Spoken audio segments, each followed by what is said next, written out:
بسم اللہ الرحمن الرحیم۔ کاشانہ بصیرت کے یوٹیوب چینل پر جس کتاب کے مطالعے کا سلسلہ جاری ہے اس کا نام غدیر قرآن، حدیث اور ادب میں۔ اس کتاب کے مؤلف علامہ عبدالحسین الامینی النجفی ہیں۔ حصہ چہارم، صفحہ 303۔ معاویہ کی طرف حجر اور ان کے ساتھیوں کی روانگی اور ان کا قتل۔ زیاد نے حجر بن عدی اور ان کے ساتھیوں کو وائل بن حجر حضرمی اور کثیر کے حوالے کرتے ہوئے حکم دیا کہ انہیں شام لے جائیں۔ وہ رات کے وقت باہر نکلے۔ جب مقام جبانہ ارزم میں پہنچے تو قبیصہ بن ذبیہ عبسی کی نگاہ ان کے گھر پر پڑی۔ انہوں نے اپنی بیٹیوں کو دیکھا۔ وائل اور کثیر سے کہا کہ اتنی مہلت دو کہ میں اپنے گھر والوں کو وصیت کر سکوں۔ انہوں نے اجازت دی۔ جب وہ ان کے قریب پہنچے تو سب رونے اور گریہ کرنے لگے۔ خود چپ ہوئے اور انہیں چپ کرانے کے بعد کہا، تم لوگ تقوی الہی اختیار کرنا اور صبر کا دامن نہ چھوڑنا۔ مجھے خداوند عالم سے صرف دو نیکیوں کی امید ہے، یا شہادت جو عظیم سعادت ہے، یا پھر یہ کہ میں صحیح و سالم واپس لوٹ آؤں گا۔ وہی خدا روزی دے گا اور مجھے تمہارے مخارج زندگی سے بے نیاز کر دے گا۔ وہ ایسا حی ہے جو کبھی نہیں مرتا۔ امید کرتا ہوں کہ خدا تمہیں اکیلا نہیں چھوڑے گا اور مجھے تمہارے درمیان محفوظ رکھے گا۔ پھر وہ واپس آ گئے۔ تمام قبیلے اور گھر والے دست بدعا خدا سے ان کی سلامتی کی آرزو کر رہے تھے۔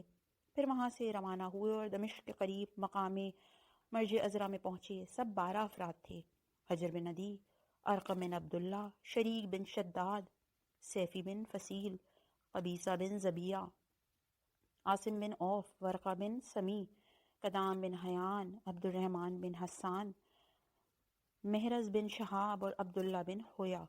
زیاد نے 2 آدمیوں کو عامر بن اسود کے ہمراہ روانہ کیا جن کی مجموعی تعداد 14 ہو گئی تھی۔ ان سب کو مقام مرج عذرا میں قید کر دیا گیا۔ معاویہ نے وائل بن حجر اور کثیر بن شہاب کو بلا کر ان کے ہاتھوں سے خط لیا اور شام کے لوگوں کے سامنے پڑھنے لگا۔ خط اس مضمون پر مشتمل تھا: بسم اللہ الرحمن الرحیم، بندہ خدا امیر المومنین معاویہ بن ابو سفیان کی جانب زیاد بن ابو سفیان کی طرف سے۔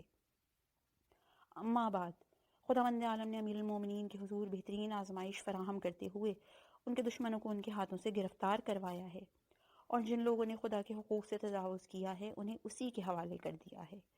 زمانے کے طاغوت جن میں سر فہرست حجر بن عدی ہے، امیر المومنین کی مخالفت میں رہے تھے، مسلمانوں میں تفرقہ و اختلافات پھیلا رہے تھے اور ان کو جنگ کے سلسلے میں ورغلا رہے تھے۔ اب خداوند عالم نے ہمیں ان پر کامیابی نصیب فرمائی ہے اور ان پر مسرت کر دیا ہے۔ میں نے مصر کے اشراف اور منتخب لوگوں کو دعوت دی۔ ان سب نے ان باغیوں کے خلاف گواہی دی۔ انہوں نے جو کچھ دیکھا اور سنا تھا اسے بیان کیا۔ اب میں ان مخالفوں اور باغیوں کو امیر المومنین کی خدمت میں پیش کر رہا ہوں۔ ساتھ میں مصر کے لوگوں کا گواہی نامہ بھی پیش خدمت ہے۔ معاویہ نے خط اور گواہوں کی گواہی پڑھنے کے بعد کہا، ان لوگوں کے ساتھ کیا کرنا چاہیے جن کے خلاف خود انہی کے قبیلے اور جاننے والوں نے گواہی دی ہے؟ یزید بن اسد بجلی نے کہا، میری نظر میں انہیں شام کے دیہاتوں میں بھیج دیجیے، وہاں کے لوگ اپنے طور پر ان کے ساتھ پیش آئیں گے۔ معاویہ نے زیاد کو خط لکھا۔ میں حجر، ان کے ساتھیوں اور ان کے خلاف فراہم کیے گئے شہادت نامے سے مطلع ہوا اور ان کے کارناموں کا مطالعہ کیا۔ کبھی ایسا لگتا ہے کہ ان کو قتل کر دینا آزاد کرنے سے بہتر ہے، اور کبھی یہ سمجھ میں آتا ہے کہ ان کو معاف کر دینا قتل کرنے سے بہتر ہے۔ والسلام۔ زیاد نے یزید بن حجیہ تمیمی کے ذریعے اس خط کا یہ جواب بھیجا: اما بعد، آپ کا خط پڑھا اور حجر اور ان کے ساتھیوں کے بارے میں آپ کا نظریہ معلوم ہوا۔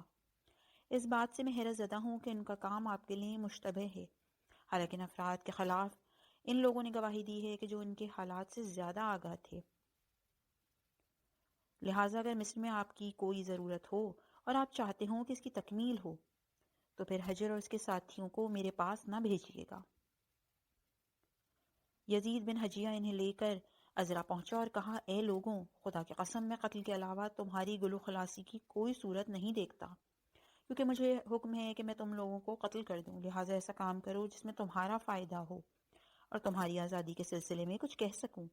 حجر بولے، معاویہ سے کہو کہ ہم اپنی بیعت پر ثابت قدم ہیں، انہیں کبھی نہیں توڑیں گے۔ صرف ان لوگوں نے ہمارے خلاف گواہی دی ہے جو ہمارے دشمن تھے۔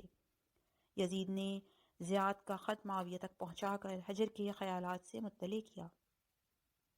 معاویہ نے کہا، میری نظر میں زیاد حجر سے زیادہ سچا ہے۔ عبد الرحمن بن ام حکم ثقفی، ایک روایت کے مطابق عثمان بن عمیر ثقفی نے کہا انہیں ٹکڑے ٹکڑے کر دو۔ معاویہ نے کہا اس بات کا برملا اظہار نہ کرو، اسی میں تمہاری بھلائی ہے۔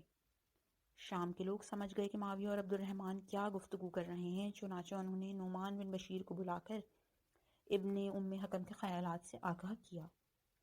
نعمان نے کہا سب مارے جائیں گے۔ عامر بن اسود اجلی عذرا میں تھا۔ وہ معاویہ سے ان افراد کے حالات بیان کرنا چاہتا تھا جنہیں زیاد نے اس معاویہ کے پاس بھیجا تھا تاکہ حجر سے مل جائیں۔ وہ معاویہ کے پاس جانے لگا۔ جب وہ حجر کے پاس سے عبور کرنا چاہ رہا تھا تو حجر کھڑے ہوئے اور زنجیروں کے ساتھ اس کے پاس آئے اور کہا اے عامر، میری یہ بات معاویہ تک پہنچا دو کہ ہمارا خون اس کے اوپر حرام ہے۔ اس سے کہہ دو کہ ہمارا اس سے کوئی جھگڑا نہیں ہے، وہ خدا سے ڈرے اور ہمارے متعلق دقت نظر سے کام لے۔ حجر نے ان باتوں کی کئی مرتبہ تکرار کی۔ عامر معاویہ کے پاس پہنچا، پہلے ان مردوں کا واقعہ بیان کیا۔ یزید بن اسد بجلی کھڑا ہوا اور ان مردوں کو معاف کرنے کی خواہش ظاہر کی، چنانچہ معاویہ نے انہیں معاف کر دیا۔ وائل بن حجر نے ارقم کو معاف کرنے کی خواہش ظاہر کی اور انہیں بھی معاف کر دیا گیا۔ ابو العور کے توسط سے عقبہ بن اخنس معاف کر دیے گئے۔ حمزہ بن مالک حمدانی نے سعید بن نمران کی سفارش کی اور وہ بھی بخش دیے گئے۔ حبیم بن مسلمہ نے عبداللہ بن حویہ تمیمی کی آزادی کا مطالبہ کیا اور وہ بھی آزاد ہو گئے۔ مالک بن حبیرہ نے کھڑے ہو کر حجر کو معاف کرنے کی خواہش کی، لیکن معاویہ نے قبول نہیں کیا اور ناراض ہو گیا اور گھر میں بیٹھا رہا۔ اس نے حدبہ بن فیاض قضائی، تحسین بن عبداللہ کلابی اور ابو شریف بدی اغانی کی روایت کے مطابق ابو حریف بدری کو روانہ کیا۔ وہ عصر کے وقت ان کے پاس آئے۔ خشمی نے عور کو آتے ہوئے دیکھ کر کہا ہم میں سے آدھے مارے جائیں گے اور آدھے آزاد کیے جائیں گے۔ سعید بن نمران نے کہا خدایا مجھے ان افراد میں قرار دے جنہیں آزاد کیا جائے گا اور مجھ سے راضی رہ۔ عبد الرحمن بن حسان انزی نے کہا خدایا مجھے ان افراد میں سے قرار دے جن کو ذلت کی وجہ سے محترم رکھتا ہے اور مجھ سے راضی و خوشنود رہے۔ میں نے کئی مقامات پر اپنے آپ کو قتل ہونے کے لیے پیش کیا ہے، لیکن خدا نے مجھے محفوظ رکھا ہے۔ اس مقام پر معاویہ کے فرستادے نے ان کے سامنے 6 افراد کی آزادی اور 6 افراد کے قتل کا حکم بیان کیا۔ معاویہ کے نمائندوں نے کہا ہمیں حکم دیا گیا ہے کہ تمہارے سامنے علی سے برات اور ان پر لعنت کرنے کی بات رکھیں۔ اگر تم نے ایسا کیا تو ہم تمہیں آزاد کر دیں گے، ورنہ قتل کر دیں گے۔ امیر المومنین اچھی طرح جانتے ہیں کہ تمہارے قبائل کی گواہیوں کی وجہ سے تمہارا خون حلال ہے۔ ہاں، اگر تم نے اس شخص سے برات کا اظہار کیا تو تمہیں آزاد کر دیں گے۔ ان سب نے ایک ساتھ کہا ہم ایسا نہیں کر سکتے۔ یہ سن کر حکم دیا گیا کہ انہیں زنجیروں سے باندھ دیا جائے اور ان کی قبریں کھود کر ان کا کفن حاضر کیا جائے۔ اس رات سب نماز و عبادت میں مشغول رہے۔ صبح ہوئی تو معاویہ کے ساتھیوں نے کہا اے لوگوں، ہم نے کل رات تمہیں نماز و عبادت اور دعاؤں میں مشغول دیکھا ہے، ہمیں بتاؤ کہ عثمان کے بارے میں تمہارا کیا نظریہ ہے۔ کہا وہی پہلا انسان ہے جس نے ظلم و ستم کے ذریعے حکومت کی اور حق پر عمل نہیں کیا۔ معاویہ کے ساتھیوں نے کہا امیر المومنین تمہیں اچھی طرح پہچانتے ہیں۔ پھر ان کی طرف بڑھتے ہوئے کہا کیا اس شخص مراد حضرت علی علیہ السلام سے برات کا اظہار کرتے ہو یا نہیں؟ انہوں نے کہا نہیں، بلکہ ان سے محبت کرتے ہیں۔ ہر ایک مامور نے ان میں سے ایک ایک کو پکڑا تاکہ قتل کر سکے۔ قبیصہ بن زبیہ ابو شریف بدی کے ہاتھ لگے۔ قبیصہ نے اس سے کہا تمہارے اور میرے قبیلے کا بدترین انسان امان میں ہے اور تو مجھے قتل کر رہا ہے، مجھے چھوڑ دے تاکہ کوئی اور مجھے قتل کرے۔ چنانچہ حضرمی نے اسے لے کر قتل کر دیا۔ قضائی نے بھی ان کے دونوں ہاتھوں کو کاٹا تھا۔ حجر نے ان سے کہا مجھے 2 رکعت نماز پڑھنے کی مہلت دو، خدا کی قسم میں نے صرف 2 رکعت نماز پڑھنے کے لیے وضو کیا ہے۔ کہا گیا پڑھ لو۔ انہوں نے نماز پڑھی اور واپس آ کر بولے بخدا اتنی مختصر نماز میں نے کبھی نہیں پڑھی تھی۔ یہ اس لیے تھا کہ کہیں تم یہ نہ سوچو کہ میں نے موت کے خوف سے اپنی نماز کو طول دیا ہے۔ پھر کہا خدایا ہم تم سے اپنی امت کے سلسلے میں بھلائی کے طلبگار ہیں۔ کوفے کے لوگوں نے ہمارے خلاف گواہی دی اور اب شام کے لوگ ہمیں قتل کر رہے ہیں۔ حدباور اپنی تلوار کے ساتھ ان کے سامنے آیا اور ان کے زانوں پر وار کر کے بولا تم سوچ رہے تھے کہ موت سے خوفزدہ نہیں ہوگے؟ اپنے دوست حضرت علی علیہ السلام سے بیزاری کا اظہار کرو، میں تمہیں آزاد کر دوں گا۔ کہا میں موت سے کیوں نہ ڈروں، حالانکہ میں اپنی قبر کو تیار اور اپنی کفن کو آمادہ دیکھ رہا ہوں۔ میرے سر پر تلوار لٹک رہی ہے، خدا کی قسم میں موت سے جتنا بھی خوفزدہ ہو جاؤں لیکن خدا کو ناراض کرنے والی کوئی بات اپنی زبان سے نہیں نکالوں گا۔ ان سے کہا گیا اپنی گردن سامنے لاؤ۔ کہا یہ قتل نفس ہے جس میں کوئی مدد نہیں کر سکتا۔ چنانچہ انہیں سامنے لایا گیا اور ان کی گردن اڑا دی گئی۔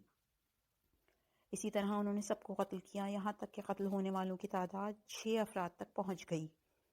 حجر کے ساتھیوں میں قتل ہونے والے افراد مندرجہ ذیل ہیں: شریک بن شداد حضرمی، سیفی بن فصیل شیبانی، قبیصہ بن ابسی، محرز بن شہاب منقری، قدام بن حیان انزی اور عبد الرحمن بن حسان انزی۔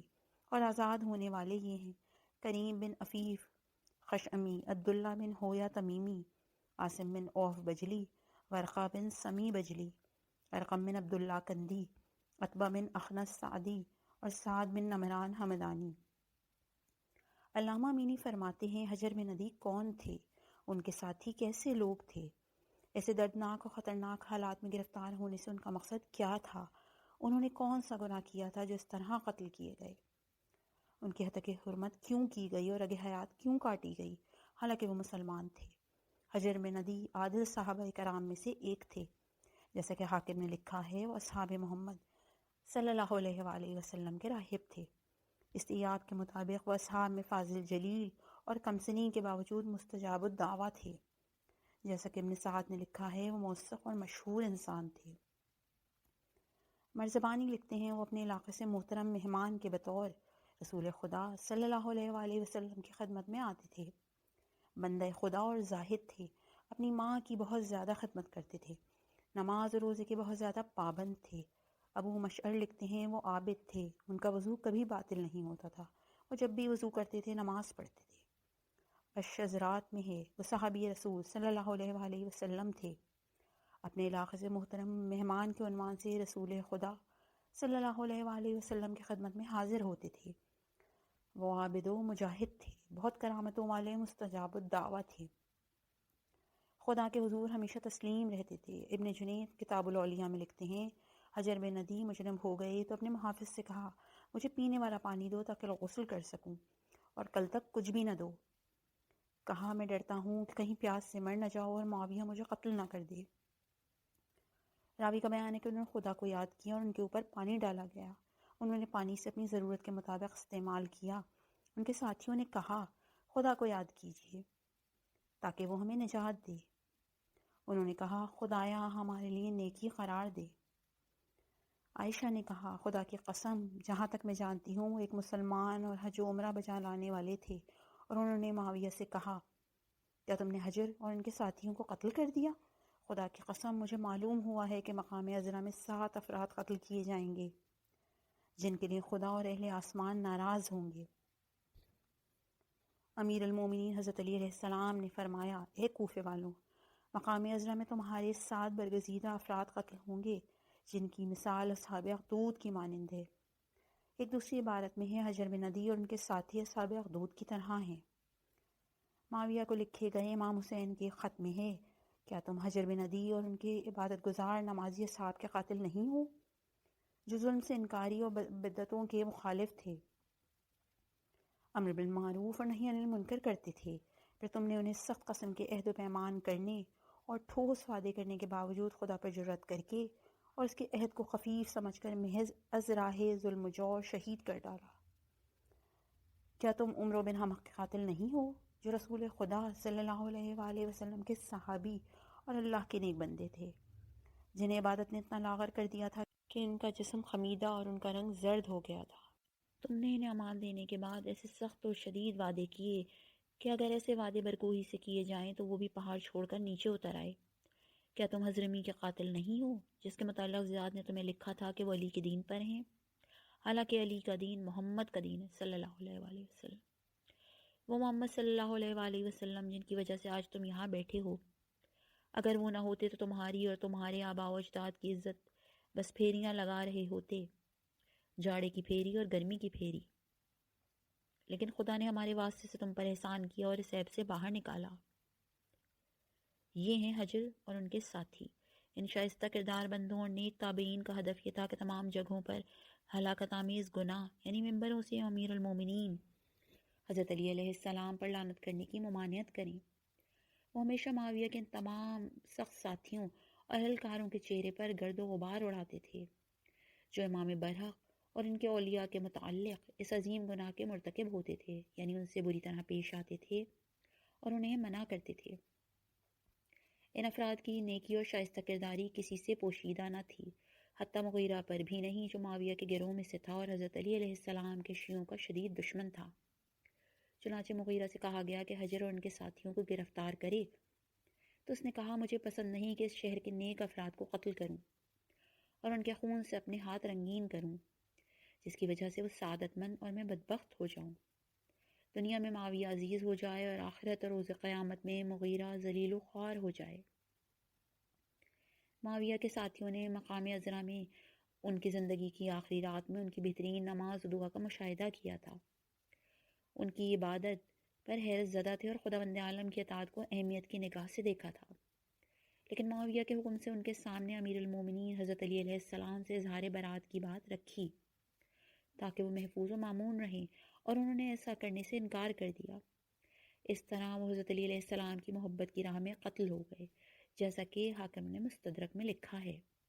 میں نہیں جانتا کیا یہ شریعت کا جز ہے کہ امام ہدایت سے بیزاری کا اظہار کرنا اور ان پہ لعنت کرنا امان کا باعث ہو جاتا ہے، حالانکہ وہ شخص پھانسی کا مستحق ہے۔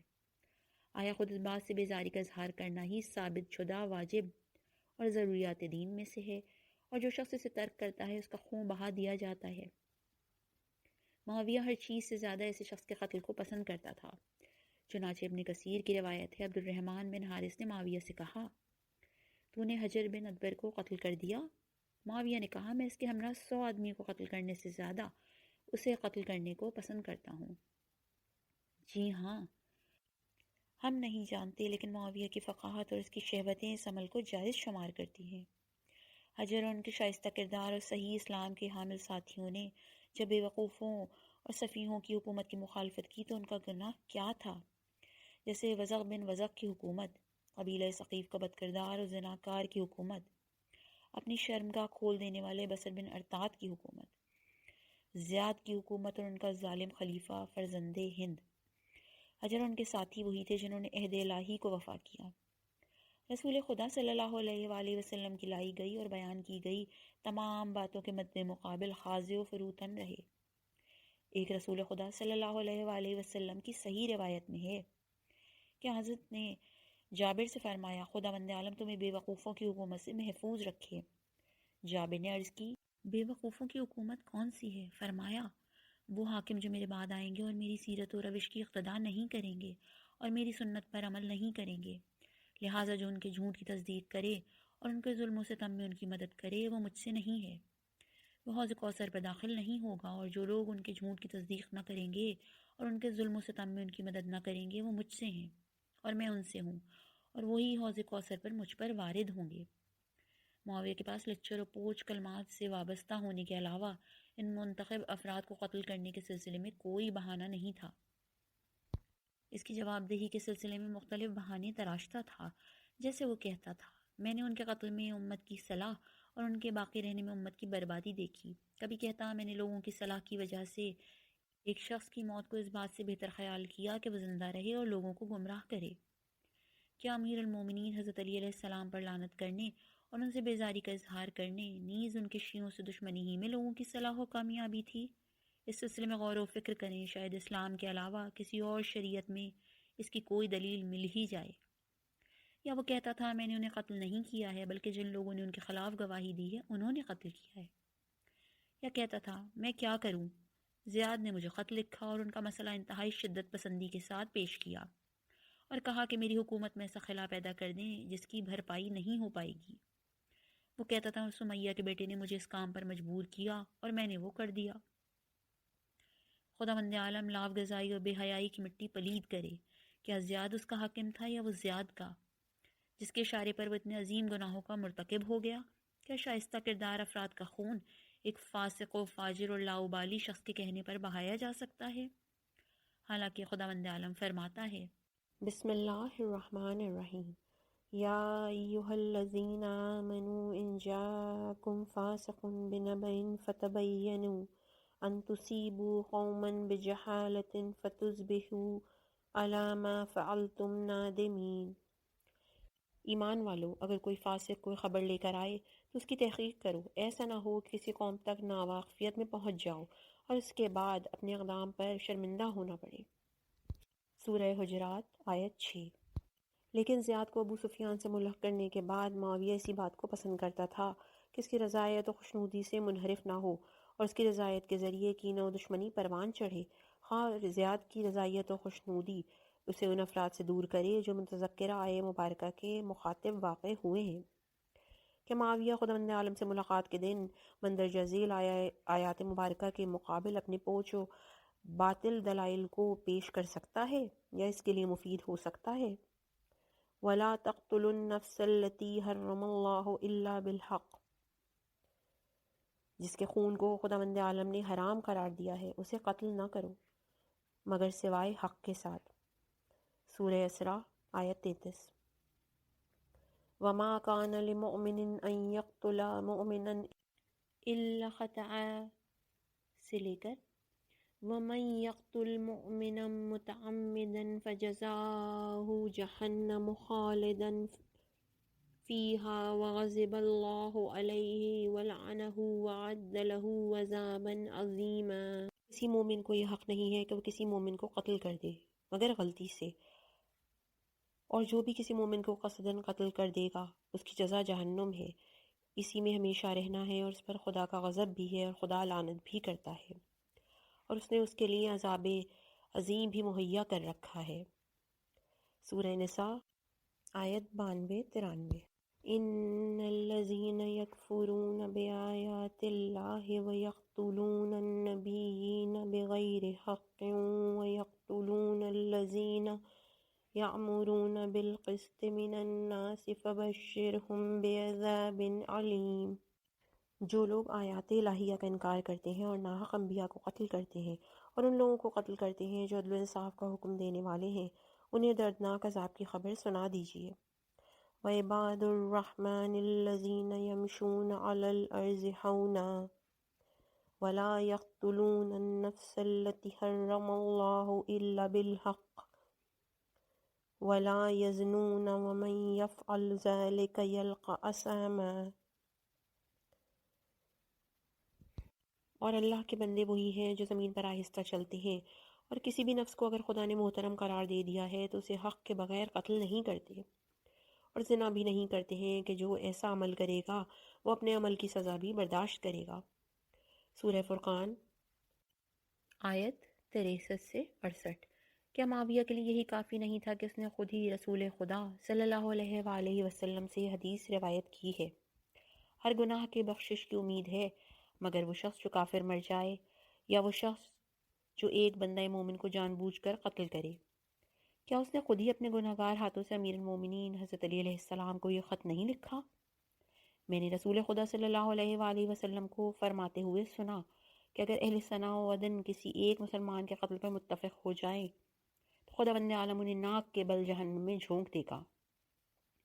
کیا ابن عمر نے یہ روایت نہیں کی ہے کہ رسول خدا صلی اللہ علیہ وآلہ وسلم نے فرمایا جب تک ایک مومن کا ہاتھ حرام خون سے آلودہ نہیں ہے اس بات کی امید ہے کہ وہ اپنا دین محفوظ رکھے؟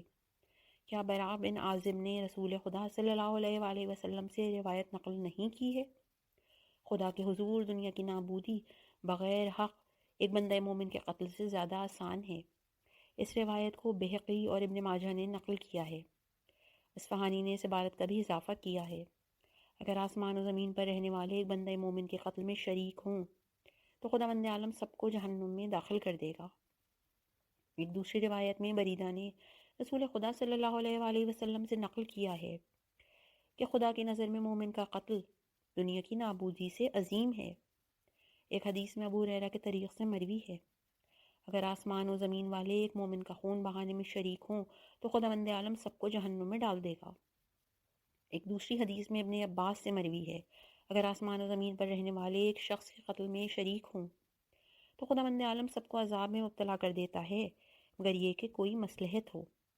ایک مرفوع حدیث میں ابو بکر سے مروی ہے، اگر آسمان و زمین پر رہنے والے کسی مسلمان کے قتل پر متفق ہو جائیں تو خداوند عالم سب کو منہ کے بل جہنم میں جھونک دے گا۔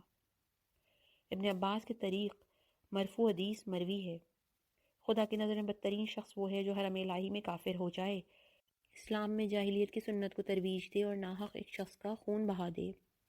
ابو ہریرہ سے مرفوعاً مروی ہے، کوئی شخص مومن کے قتل میں ذرہ برابر بھی مدد کرے تو خداوند عالم اس حالت میں اس سے ملاقات کرے گا کہ اس کے دونوں آنکھوں کے درمیان لکھا ہوگا، یہ رحمت خدا سے نا امید ہے۔ ابو موسیٰ سے مرفوع حدیث منقول ہے، شیطان اپنے لشکر کو اس بات پر معمور کرتا ہے کہ جو بھی آج کسی مسلمان کو تباہ کرے تو میں اسے ایک تاج عطا کروں گا۔ ان میں سے ایک آگے بڑھا اور بولا، میرے فریب کی وجہ سے فلاں مسلمان نے اپنی زوجہ کو طلاق دے دی۔ ابلیس نے کہا، دوبارہ شادی کا بھی امکان ہے۔ دوسرے نے آگے بڑھ کر کہا، میں نے ایسا کام کیا کہ فلاں شخص آق والدین میں گرفتار ہو گیا۔ شیطان نے کہا، دوسری مرتبہ بھی نیکی کر سکتا ہے۔ ایک تیسرا شخص آگے بڑھ کر بولا، میرے فریب کی وجہ سے فلاں شخص خدا کا مشرک ہو گیا۔ شیطان نے کہا، تم کامیاب ہو گئے۔ ایک آخری شخص آگے بڑھ کر بولا، میں نے ایک شخص کو ایسا دھوکہ دیا کہ وہ قتل کا مرتکب ہو گیا۔ شیطان نے کہا، تم کامیاب ہو، پھر اسے تاج بخش دیا۔ ایک مرفوع حدیث میں عبداللہ بن عمرو سے منقول ہے، اگر کوئی شخص ایک معاہد مشرک یا غیر مسلمان جو مسلمان سے رابطہ رکھتا ہے کو قتل کر دے تو اس کی مشام تک جنت کی خوشبو نہیں پہنچ سکتی۔ اسی طرح اگر کوئی معاہدہ عورت کو ناحق قتل کر دے تو خداوند عالم اس کے اوپر جنت کو حرام کر دیتا ہے، وہ جنت کی خوشبو بھی نہیں سونگھ سکتا۔ اس سلسلے میں بہت سی حدیثیں ہیں جنہیں حفاظ و ائمہ حدیث نے صحاح و مسانید میں نقل کیا ہے۔ حافظ منذری نے اپنی کتاب الترغیب والترہیب میں سب کو جمع کیا ہے۔ ان آیات و حدیث کے ہوتے ہوئے معاویہ کو عائشہ جیسے لوگوں کی نصیحتیں سننے کی کوئی ضرورت ہی نہیں تھی۔ انہوں نے تو خود ہی ہزاروں اسلام کے ماننے والوں کو، جنہیں وہ اپنا فرزند کہتی تھیں، موت کے گھاٹ اتارنے میں کوئی خوف محسوس نہیں کیا۔ چنانچہ شاعر کہتا ہے، جنہیں حفاظ و ائمہ حدیث نے صحاح و مسانید میں نقل کیا ہے۔ حافظ منذری نے اپنی کتاب الترغیب والترہیب میں سب کو جمع کیا ہے۔ ان آیات و حدیث کے ہوتے ہوئے معاویہ کو عائشہ جیسے لوگوں کی نصیحتیں سننے کی کوئی ضرورت ہی نہیں تھی۔ انہوں نے تو خود ہی ہزاروں اسلام کے ماننے والوں کو، جنہیں وہ اپنا فرزند کہتی تھیں، موت کے گھاٹ اتارنے میں کوئی خوف محسوس نہیں کیا۔ چنانچہ شاعر کہتا ہے، وہ اپنی شقی ترین سپاہیوں کے ساتھ ہودج پر سوار ہو کر بصرہ پر حملہ آور ہوئیں اور ایسا ظلم کیا جیسے ایک بلی اپنے فرزندوں کو کھانے کا قصد رکھتی ہے۔ جی ہاں، حجر بن عدی سفید چہرے اور کشادہ پیشانی کے ساتھ خدا کی بارگاہ میں پہنچ گئے۔ وہ نیک نام، نیک دینت اور مظلوم تھے، ان کے حقوق غصب کیے گئے۔ وہ خاک و خون میں آغشتہ، ظلم و ستم کی زنجیروں میں جکڑے ہوئے دنیا سے رخصت ہو گئے۔ اپنی زندگی کے آخری لمحے میں بھی نماز پڑھی۔ اس وقت ان کی زبان پر یہ کلمات تھے، آہنی زنجیروں کو مجھ سے جدا نہ کرنا، میرے خون کے ساتھ غسل دینا اور میرے لباس کے ساتھ دفن کرنا، کیونکہ میں جہاد کرتا ہوا شہید ہوا ہوں۔ ایک دوسری عبارت میں ہے، ہم پلِ صراط پر معاویہ سے ملاقات کریں گے۔ معاویہ کی ذلت و خواری کے لیے یہی ظلم کافی ہے۔ امام حسن علیہ السلام نے معاویہ کی 4 عادتوں کو شمار کرتے ہوئے کہا، ان میں سے ایک حجر کا قتل ہی اس کے مظالم کو ثابت کرنے کے لیے کافی ہے۔ یہ بھی کہا، حجر اور ان کے ساتھیوں کے قتل کے سلسلے میں معاویہ پر تف ہے۔ ہمیں یقین ہے کہ ہند جگر خوارہ کے جنے نے بسرے والوں پر جو ظلم ڈھائے ہیں، اسے اس کی سزا ضرور ملے گی۔ چنانچہ حضرت علی علیہ السلام فرماتے ہیں، جو خون حلال نہیں اسے بہانا اور ان نفوس کو قتل کرنا جنہیں خداوند عالم نے محترم قرار دیا ہے، واضح نقصان اور خطرناک بربادی ہے۔ خداوند عالم اس شخص کو معاف نہیں کرے گا جس نے ظلم و تجاوز کے ذریعے کسی کا خون بہایا ہے۔ شیعت کی بنیاد پر قبیلہ خزرمی کے 2 افراد کا قتل۔ نسب شناس ابو جعفر محمد بن حبیب بغدادی متوفی 245 نے اپنی کتاب المحبر میں نقل کیا ہے کہ زیاد بن عبیہ نے مسلم بن زیمر اور عبداللہ بن نجی، یہ دونوں قبیلہ خزرمی سے تھے، کو مدینے میں ان کے گھر کے اوپر پھانسی دے دی۔ وہ دونوں کئی دنوں تک سولی پر لٹکے رہے۔ ان کا گناہ یہ تھا کہ وہ شیعہ تھے۔ یہ فعل معاویہ کے حکم سے انجام پایا۔ امام حسین بن علی علیہ السلام نے معاویہ کے ایک خط میں اس سلسلے میں لکھا، کیا تم نے ہی حجر اور قبیلہ خزرمی کے افراد کو قتل نہیں کیا، جس کے متعلق زیاد نے تمہیں لکھا تھا کہ وہ علی کے دین پر ہیں، اور تم نے لکھا کہ جو بھی علی کے دین پر ہو اسے قتل کر دو اور نیست و نابود کر دو، اور اس نے بھی انہیں قتل کر کے تمہارے حکم کی بجاوری کی۔ حالانکہ علی کا دین محمد کا دین ہے، وہ محمد صلی اللہ علیہ وآلہ وسلم جن کی وجہ سے آج تم یہاں بیٹھے ہو۔ اگر وہ نہ ہوتے تو تمہاری اور تمہارے آباء و اجداد کی عزت بس پھیریاں لگا رہے ہوتے، جاڑے کی پھیری اور گرمی کی پھیری، لیکن خدا نے ہمارے واسطے سے تم پر احسان کیا اور اس عیب سے باہر نکالا۔ علامہ امینی فرماتے ہیں، اے دین خدا کے ماننے والوں، میرے ہمراہ آئیے اور دیکھیے کہ کیا حضرت علی علیہ السلام کے دین و ایمان کو ماننا ایک مسلمان کے خون کو مباح کرتا ہے اور اس اذیت و مسئلے کا باعث ہو سکتا ہے جو شریعت مطہرہ میں کتوں کے لیے بھی حرام ہے۔ کیا حضرت علی علیہ السلام کا دین وہی دین نہیں ہے جسے حضرت صلی اللہ علیہ وآلہ وسلم نے خداوند عالم سے حاصل کیا ہے؟ جی ہاں، واقعیت یہی ہے، لیکن معاویہ اس ثابت و استوار دین کی مخالفت کرتے ہوئے اس کے لیے کسی اہمیت کا قائل نہیں تھا اور اس کی توہین اور جسارت میں کبھی پیچھے نہیں رہتا تھا۔ مالک اشتر، جن صلحاء اور اسلام کے شائستہ کردار بندوں کو معاویہ نے بے گناہ قتل کیا، ان میں مالک بن حارث اشتر نقی بھی ہیں، خدا انہیں جزائے خیر دے۔ وہی مالک جن میں پہاڑوں اور پتھروں جیسا استحکام تھا۔ ایسی عظیم شخصیت کی شہادت پر تمام سوگواروں کو اشبارانی کرنی چاہیے۔ اے مالک، کیا آپ کے مثل کوئی پیدا ہو سکتا ہے؟ کیا خدا کے بندوں میں عظمت و اہمیت کے اعتبار سے عظیم اور ظالموں کے مقابلے میں آپ سے زیادہ بھڑکتی ہوئی آگ کے مانند کوئی ہو سکتا ہے؟ آپ لوگوں کے درمیان رجس و کثافت اور ذلت سے سب سے زیادہ پاک و پاکیزہ تھے۔ ایسی شمشیر آبدار تھے جو کبھی کن نہیں ہوتی تھی۔ صلح و آشتی کے وقت صاحب عرفان و حکمت اور میدان جنگ میں دلیر سپاہی تھے۔ آپ ثابت و استوار فکر کے مالک اور صبر جمیل کے حامل تھے۔ یہ سچ ہے کہ مالک ان افراد میں سے تھے جن کی سستی اور سقوط کا تصور ہی نہیں کیا جا سکتا۔ جس راستے میں عجلت اور تیزی دکھانی چاہیے اس میں سستی کا مظاہرہ نہیں کرتے، اور جہاں آہستہ چلنا چاہیے وہاں تیزی نہیں دکھاتے۔ یہ ان افراد میں سے تھے جن میں سختی اور نرمی دونوں موجود تھی۔ جنگ کے وقت جنگ کرتے اور نرمی کے وقت ملائمت اور نرمی کا مظاہرہ کرتے تھے۔ وہ طاقتور بہادر، حلیم و بردبار رہبر، نیک انسان اور خطیب و شاعر تھے۔ حضرت علی علیہ السلام نے مقام نصیبین میں مالک کو خط میں لکھا، اما بعد، اے مالک، تم ان لوگوں میں سے ہو جن پر میں نے اس لیے اعتماد کیا ہے تاکہ وہ دین کو قائم کرے اور ظالموں اور گناہ گاروں کی سرکشی اور ظلم کو ختم کرے۔ میں نے محمد بن ابی بکر کو مصر کا حاکم قرار دیا تھا، لیکن وہاں خوارج نے ایسے نوعمر جوان پر بغاوت کر دی ہے جسے جنگ کا تجربہ نہیں، لہٰذا اس کے بارے میں ضروری غور و فکر کرو اور مجھے مطلع کرو تاکہ میں مناسب فیصلہ کر سکوں۔ تم امور میں قابل اعتماد اور خیر افراد کو اپنے ساتھی قرار دینا۔ والسلام۔ مالک نے حضرت علی علیہ السلام کی خدمت میں پہنچ کر اہل مصر کے امور کی گزارش پیش کی۔ حضرت علی علیہ السلام نے فرمایا، تمہارے علاوہ کوئی بھی مصر کی حکومت کے لیے مناسب نہیں ہے، لہٰذا مصر جاؤ، خدا تم پر رحمت نازل کرے۔ میں نے تمہیں سفارش کی اور تمہاری تدبیر اور رائے پر اعتماد کیا۔ اپنے امور میں خدا سے نصرت طلب کرو، اپنی سختیوں کو نرمی سے مخلوط رکھو، جہاں نرمی مناسب ہو وہاں نرمی کا مظاہرہ کرو، جہاں سختی کے بغیر کام نہ چلے وہاں سختی کرو۔ اس کے بعد مالک حضرت علی علیہ السلام سے رخصت ہوئے، وسائل سفر تیار کی اور مصر کے لیے روانہ ہو گئے۔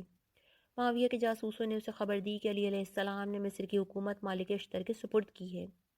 اسے حکومت مصر کی لالچ تھا، لہٰذا یہ سن کر اسے شاک گزرا۔ اسے یقین ہو گیا کہ اگر مالک اشتر مصر چلے گئے تو محمد بن ابی بکر سے زیادہ اس معاویہ کے دشمنوں کے سلسلے میں سختی کریں گے۔ اسی لیے اس نے قبیلہ قلزم کے سردار کو یہ پیغام بھجوایا کہ مالک اشتر مصر کے لیے روانہ ہو چکے ہیں۔ اگر تم نے ان کا کام تمام کر دیا تو قلزم کے تمام ٹیکس کو جب تک میں اور تم زندہ ہیں بخش دوں گا۔ جتنا ہو سکے ان کی روانگی میں رکاوٹ بننے کی کوشش کرو۔ وہ شخص قلزم میں آ کر ٹھہر گیا۔ مالک اشتر بھی عراق سے مصر کی جانب روانہ ہوئے۔ جب قلزم میں پہنچے تو اس شخص نے ان کا استقبال کیا اور خواہش کی کہ یہاں توقف کریں۔ اس نے کہا، یہاں بہترین آرامگاہ اور لذیذ کھانا فراہم ہے، میں اسی دیہات کا رہنے والا ہوں۔ مالک بھی رک گئے۔ اس نے ان کے سامنے کھانا پیش کیا۔ کھانے کے بعد ان کے سامنے شہد کا شربت جس میں زہر ملا ہوا تھا پیش کیا گیا، جس کو پینے کے بعد ان کی وفات ہو گئی۔ ادھر معاویہ نے اہل شام کو مخاطب کر کے کہا، علی نے مالک اشتر کو مصر کی جانب روانہ کیا ہے، خدا سے دعا کرو کہ تمہارے پاس بھی آ سکے۔ چنانچہ وہ ہر روز مالک اشتر کے لیے دعا کرتے تھے۔ جس شخص نے مالک کو زہر دیا تھا اس نے معاویہ کے پاس آ کر مالک کی شہادت کی اطلاع دی۔ یہ سنتے ہی معاویہ کھڑا ہوا اور خدا کی حمد و ثنا کے بعد بولا، بے شک علی علیہ السلام کے دو طاقتور بازو تھے، ایک یعنی عمار یاسر صفین میں، اور دوسرے یعنی مالک اشتر آج کاٹ دیا گیا۔ ابن قتیبہ کی عبارت ہے، جب معاویہ کو اس کی اطلاع ہوئی تو اس نے کہا، آج میرا دل ٹھنڈا ہو گیا، خدا بند عالم کے کئی لشکر ہیں، یہ شہد جس کے وسیلے سے مالک کو زہر دیا گیا انہی میں سے ایک ہے۔ حضرت علی علیہ السلام نے فرمایا، یہ تو اسی کا کام تھا۔ مسعودی کی عبارت ہے، علی نے مالک اشتر کو مصر روانہ کیا، ایک لشکر بھی ان کے ہمراہ کیا۔ جب معاویہ کو اس کی خبر ہوئی تو اس نے عریش میں موجود ایک کسان کے ساتھ سازش کی اور اسے لالچ دے کر کہا، میں تم سے 20 سال تک ٹیکس نہیں لوں گا، لہٰذا کوئی صورت نکال کے مالک اشتر کی غذا میں زہر ملا دو۔ جب مالک اشتر عریش میں پہنچے تو کسان نے ان سے کہا، آپ کون سے غذا اور شربت پسند فرماتے ہیں؟ کہا گیا شہد۔ چنانچہ اس نے شہد پیش کرتے ہوئے کہا، یہ فلاں قسم کا شہد ہے۔ اس نے مالک کے سامنے شہد کی بہت زیادہ تعریف کی۔ مالک اس وقت روزے میں تھے۔ بالآخر انہوں نے شہد کا شربت نوش فرمایا اور تھوڑی دیر بعد دنیا سے کوچ کر گئے۔ کہا جاتا ہے کہ مقام قلزم میں زہر دیا گیا، لیکن پہلا نظریہ زیادہ بہتر اور مسلم ہے۔ حضرت علی علیہ السلام کو اس واقعے کی اطلاع ہوئی، آپ نے فرمایا، یہ معاویہ ہی کا کام ہے۔ جب معاویہ سے کہا گیا تو اس نے کہا، خدا بند عالم کے پاس شہد کا لشکر بھی ہے۔ علامہ امینی فرماتے ہیں، آپ ملاحظہ کر سکتے ہیں کہ معاویہ کو اتنے عظیم گناہ، ایک صالح بندے کے قتل کا گناہ، جس کی رسول خدا صلی اللہ علیہ وآلہ وسلم اور ان کے جانشین امیر المومنین علیہ السلام نے تعریف و توصیف فرمائی ہے کہ ارتکاب کی کوئی پرواہ نہیں ہے، وہ توبہ اور ندامت کا اظہار بھی نہیں کرتا، بلکہ وہ اور اہل شام اس عظیم بہادر کی موت پر مسرت و شادمانی کا اظہار کرتے ہیں۔ مالک کا جرم یہ تھا کہ وہ اپنے وقت کے ایسے امام کی نصرت کر رہے تھے جس کی خلافت پر تمام مسلمانوں کا اتفاق تھا۔ یہ تعجب خیز نہیں ہے، اس لیے کہ معاویہ انہی چیزوں سے خوش ہوتا تھا جنہیں برحق امت ائمہ ہدایت اور شائستہ کردار اولیاء ناپسند کرتے تھے۔ اگر اسلام میں کسی کا احترام نہ بھی ہوتا اور وہ ائمہ ہدیٰ اور ان کے ناصروں کے لیے کسی منزلت کا قائل نہ بھی ہوتا، تب بھی معاویہ اس سے عظیم مظالم کا مرتکب نہ ہوتا۔ معاویہ نے اسلام کی محترم شخصیتوں کو نیچا دکھانے کے لیے اپنی تمام تر کوششیں صرف کر دیں۔ اس نے اسلام کے رہبروں اور ان کے ناصروں کو آزار و اذیت پہنچائی۔ اس کی نظر میں اسلام کے ظواہر اور خدا کے واقعی فرمان و حقائق میں کوئی فرق نہیں تھا۔ اس کے سرکش اور ظالم اہلکاروں نے اذیتناک انداز میں حضرت محمد صلی اللہ علیہ وآلہ وسلم کے منتخب اصحاب اور ان کے مددگاروں کو قتل کیا، اور ان کے چاہنے والوں کو صرف اس گناہ میں تحقیق کیا کہ وہ رسول خدا صلی اللہ علیہ وآلہ وسلم کے اہل بیت کا ساتھ دے رہے تھے۔ محمد بن ابی بکر حرم امن الہی کے پروردہ اور خاندان عصمت و طہارت کے تربیت یافتہ ان افراد میں سے ہیں جو معاویہ کی حکومت میں شہید ہوئے اور معاویہ کے اہلکاروں کے ہاتھوں تحقیق کیے گئے۔ معاویہ نے عمرواس کو 6000 افراد کے ہمراہ مصر روانہ کیا، حالانکہ حضرت علی علیہ السلام کی طرف سے وہاں محمد بن ابی بکر حاکم تھے۔ عمرواس نے مصر کے قریب پڑاؤ ڈالا، عثمان کے ماننے والے اس کے ارد گرد جمع ہو گئے۔ اس نے وہاں سے محمد بن ابی بکر کو لکھا، اے ابو بکر کے بیٹے، میں تم پر مسلط ہونا نہیں چاہتا، آگاہ ہو جاؤ کہ اس شہر کے لوگ تمہارے خلاف جمع ہو گئے ہیں اور تم پر شورش کرنے کے سلسلے میں متحد ہیں۔ وہ اس بات سے نادم ہیں کہ انہوں نے تمہاری پیروی کی ہے، اگر ہڈی تک چھری پہنچ گئی تو وہ تمہیں گرفتار کر لیں گے۔ میں تمہیں نصیحت کرتا ہوں کہ مصر سے نکل جاؤ، والسلام۔ عمرواس نے معاویہ کا لکھا ہوا خط بھی روانہ کیا۔ اس خط میں ہے، اما بعد، ظلم و ستم کا انجام بڑا سخت ہوتا ہے، قتل و خونریزی حرام ہے، اس کا مرتکب ہونے والا اس دنیا میں انتقام اور آخرت میں دردناک عذاب سے محفوظ نہیں ہے۔ میں کسی ایسے کو نہیں جانتا جس نے تم سے زیادہ عثمان پر ظلم و ستم کیا ہو۔ تم ان افراد میں سے ہو جنہوں نے ان کے خلاف لوگوں کو بھڑکایا اور ان کا خون بہایا ہے۔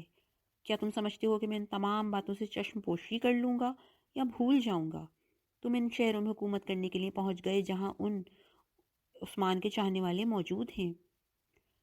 ان شہروں کے لوگ میرا حکم مانتے ہیں، میری بات پر سر تسلیم خم کر دیتے ہیں اور مجھ سے ہمیشہ عدالت کا مطالبہ کرتے ہیں۔ اب میں ایک ایسے گروہ کو تمہاری طرف روانہ کر رہا ہوں جو تمہارے خون کے تشنا ہیں اور تمہارے قتل کی راہ میں جہاد کر کے تقرب خدا کے طلبگار ہیں۔ انہوں نے اپنے خدا سے عہد و پیمان کیا ہے کہ تمہیں تمہارے افعال و کردار کی سزا تک پہنچا دیں گے۔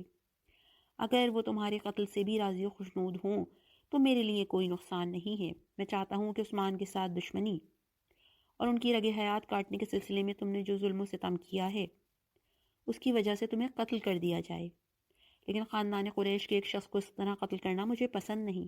ہاں، خدا ہے کہ تم جہاں بھی رہو گے وہ تمہیں اس قصاص سے نجات نہیں دے گا۔ والسلام۔ محمد نے دونوں خطوط کو ایک ساتھ رکھ کر حضرت علی علیہ السلام کی جانب روانہ کر دیا اور معاویہ کے خط کا اس طرح جواب لکھا: اما بعد، تمہارا وہ خط موصول ہوا جس میں تم نے عثمان کے معاملے کو اس طرح بیان کیا ہے جس کے سلسلے میں کوئی بھی عذر پیش نہیں کروں گا۔ اس خط میں تم نے مجھے خوفزدہ کر کے اس بات کا دعویٰ کیا ہے کہ تم میرے خیر خواہ ہو اور مجھے ازراہ شفقت قتل ہونے سے ڈرایا ہے، لیکن مجھے امید ہے کہ زمانہ اس طرح کروٹ لے گا کہ میں میدان کارزار میں تم سے جنگ کروں گا۔ اگر تم کامیاب ہو گئے تو دنیا کی حکومت تمہاری ہو جائے گی۔ کتنے ہی ظالموں نے دنیا میں حکومت کی ہے اور کتنے ہی مومنوں کو تم نے قتل کیا اور مسلح کیا ہے۔ ہاں، تمہاری اور ان سب کی بازگشت خدا کی طرف ہے۔ تمام امور اس کی نگاہوں کے سامنے ہیں، وہ تمام مہربانوں سے زیادہ مہربان ہے۔ میں جو کچھ کہہ رہا ہوں وہی اس کا فیصلہ کرے گا۔ والسلام۔ اور عمرواس کے خط کا جواب اس طرح لکھا: اے عمرواس، تم نے اپنے خط میں جو کچھ لکھا تھا اس سے مطلع ہوا۔ تم اس بات سے پریشان ہو کہ کامیابی میرے حصے میں آئی ہے۔ میں گواہی دیتا ہوں کہ تم غلطیاں کرتے ہو۔ تم یہ خیال کرتے ہو کہ میرے خیر خواہ ہو، خدا کی قسم تم میرے بدخواہ ہو۔ تم سوچتے ہو کہ لوگ میری رائے اور حکومت کو چھوڑ کر میری پیروی سے نادم ہیں، اور سب نے تیری اور شیطان کی پیروی کو اختیار کر لیا ہے۔ اس سلسلے میں عالمین کا پروردگار ہی ہمارے لیے کافی ہے۔ ہمیں عرش اعلیٰ کے خدا پر بھروسہ ہے۔ والسلام۔ عمرواس نے مصر کی جانب رخ کیا۔ محمد بن ابی بکر نے لوگوں کے درمیان کھڑے ہو کر خطبہ دیا: اما بعد، اے مسلمانوں اور مومنوں، جن لوگوں نے اسلام کی حرمت کو پامال کیا، ضلالت و گمراہی کو رواج دیا اور فتنے و فساد کی آگ بھڑکا کر لوگوں پر زبردستی مسلط ہونا چاہتے ہیں، اب وہ دشمنی و عداوت پر کمر بستہ ہو کر تمہاری طرف آ رہے ہیں۔ اے خدا کے بندوں، جو بھی جنت و خدا کی بخشش کا طلبگار ہے اسے خدا کی راہ میں اس گروہ سے جہاد کرنا چاہیے۔ جلدی کرو اور کنانہ بن بشر کے ہمراہ ان کا منہ توڑ جواب دو، خدا تم پر رحمت نازل کرے۔ تقریباً 2000 لوگوں نے کنانہ کو مثبت جواب دیا۔ محمد 2000 افراد کے ساتھ باہر آئے۔ کنانہ عمرواس کے سامنے گئے۔ آگے آگے محمد حرکت کر رہے تھے۔ عمرو کنانہ کی طرف آیا۔ قریب آنے کے بعد کنانہ نے ایک ایک خط کو پیش کرنا شروع کیا۔ وہ جیسے خط نکالتے وہ بے توجہی کا مظاہرہ کرتا اور زمین پر ڈال دیتا تھا۔ اس نے کئی مرتبہ اس عمل کی تکرار کی۔ عمرو نے معاویہ بن حدیج سکونی کو بلوا کر بہت سے لوگوں کے ساتھ کنانہ کا محاصرہ کر لیا۔ شام کے لوگوں نے چاروں طرف سے ان کا محاصرہ کر لیا تھا۔ کنانہ نے جب یہ صورتحال دیکھی تو اپنے گھوڑے سے اتر آئے۔ ان کی زبان پر یہ کلمات تھے: ہر موجود خدا کی اجازت سے مر جائے گا۔ یہ ایسا فیصلہ ہے جو سب کے لیے معین کر دیا گیا ہے۔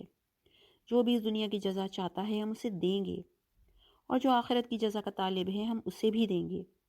ہم شکر گزاروں کو بہترین جزا دیں گے۔ اس کے بعد اپنی تلوار نکال کر ان سے جنگ کرتے ہوئے شہید ہو گئے۔ خدا ان پر رحمت نازل کرے۔ پھر عمرواس محمد بن ابی بکر کی جانب روانہ ہوا، جن کے ساتھی کنانہ کے قتل کی خبر سن کر بکھر گئے تھے۔ یہ صورتحال تھی کہ ان کے پاس کوئی بھی نہ تھا۔ محمد یہ حالت دیکھ کر ایک خرابے میں پناہ گزین ہو گئے۔ ایک طرف عمرواس اور دوسری طرف معاویہ بن حدیج محمد کی تلاش میں لگے رہے۔ چنانچہ معاویہ نے ایک راہگیر سے پوچھا: کسی نامعلوم آدمی کو ادھر دیکھا ہے؟ اس نے کہا: نہیں، خدا کی قسم، میں نے صرف اس خرابے میں ایک آدمی کو دیکھا تھا۔ ابن خدیج نے کہا: خدائے کعبہ کی قسم، وہی محمد بن ابی بکر ہے۔ وہ سب کھنڈر کی طرف دوڑے اور اس میں داخل ہو کر انہیں باہر نکالا۔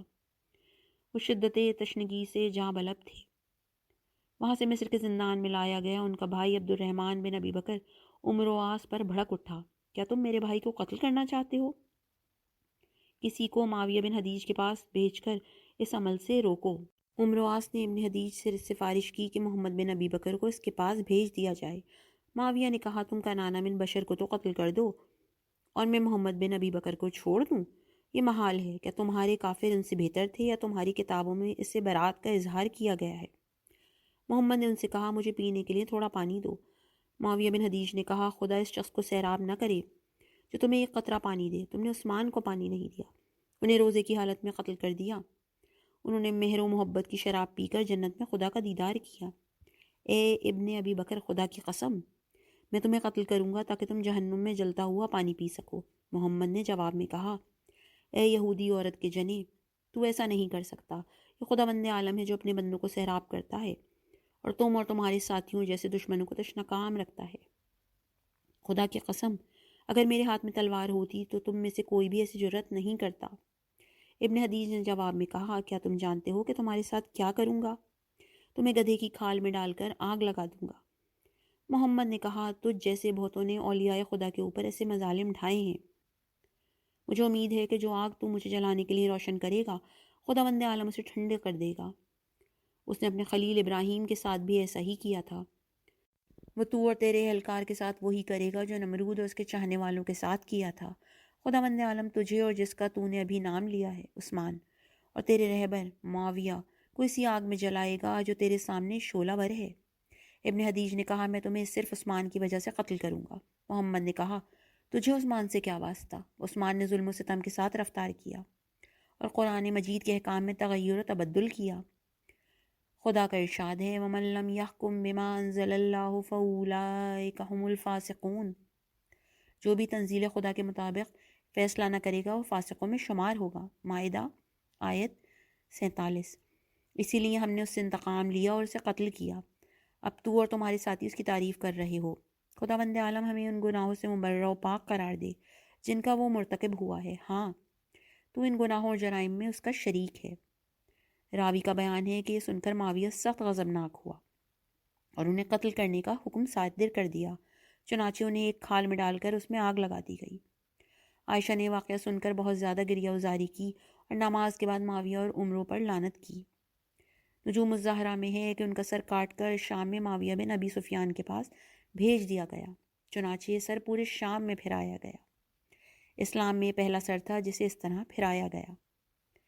محمد بن ابی بکر کی شہادت کا دوسرا رخ۔ معاویہ نے 38 ہجری میں عمر و عاص کو 4000 سپاہیوں کے ہمراہ مصر کی جانب روانہ کیا۔ معاویہ بن حدیج اور ابو الاعور سلمہ کو بھی اس کے ساتھ کیا۔ انہوں نے وہاں زندگی گزاری تھی اور حضرت علی علیہ السلام کی طرف سے محمد بن ابی بکر وہاں حاکم تھے۔ ان کی حکومت مسنع نامی جگہ پر قائم تھی۔ ان دونوں کے درمیان ایسی جنگ چھڑی کہ اس میں کنانہ بن بشر شہید ہو گئے۔ محمد بن ابی بکر کو ان کے ساتھیوں نے تنہا چھوڑ دیا تو وہ بھاگ کر جبلہ بن مسروق نامی شخص کے یہاں چھپ گئے۔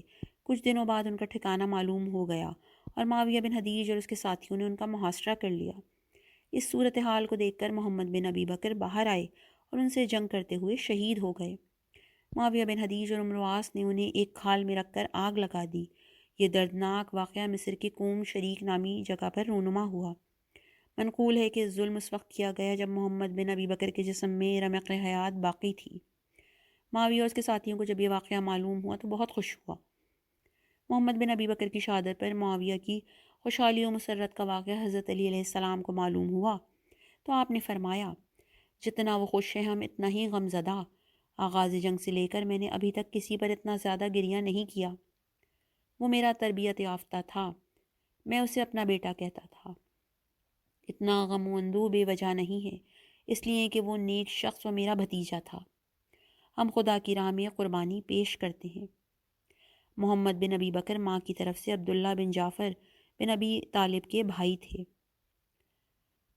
عبد الرحمن فزاری حضرت علی علیہ السلام کی طرف شام میں مخبر تھے۔ وہ حضرت کی خدمت میں آ کر بولے، میں شام سے باہر آیا، عمر و عاص کی طرف سے کچھ نمائندے خوشخبری لائے کہ مصر کو فتح کر لیا گیا ہے اور محمد بن ابی بکر کو قتل کر دیا گیا ہے۔